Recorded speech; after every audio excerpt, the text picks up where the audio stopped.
কি দেখতে পাচ্ছি না। ও চাচা, চাচা আসসালামু আলাইকুম। ওয়ালাইকুম সালাম। একটু এদিকে আসেন। চাচা, আপনার এখন আসছিলাম বিনোদন ট্যাবলেট থেকে। জি স্যার। আমাদের একটা টিম আছে, জি। আপনাদের শেরপুরের আঞ্চলিক ভাষায়, আপনাদের ভাষায় যে এটা কি বলে, বাতি?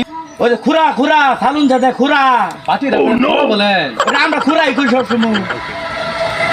আপনাদের এলাকায় যে দুটা যে বিয়ে হয় এটা কি বলে? দুটা যে বিয়ে হয়, দুটা। ও ওটা হাঙ্গা হাঙ্গা, ওটা একটা কি আরেকটা করে, ওটা হাঙ্গা করে। আপনার পিন্দনা যে লঙ্গিটা এটা কি বলেন? তখন তখন আপনারা তরকারি কি বলেন? ও স্যার ওটা ভাই গতি আলো করে দে সালু মান দে সালু। আপনাদের গ্রামে যে বিল্ডিং ঘর দেয়, এই বিল্ডিং ঘরে যে জ্বালানা দেয়, এটা আপনাদের আঞ্চলিক ভাষায় কি বলে? ও স্যার ওটা খেরি খেরি, আলু মাথা খাওয়ার লাগিয়া খেরি। আপনাদের এখানে যে পুকুর যে কি বলে, পুকুর? ওটা তো স্যার আমরা কেউ কই পাগা আর কেউ কই দিঘি দিঘি।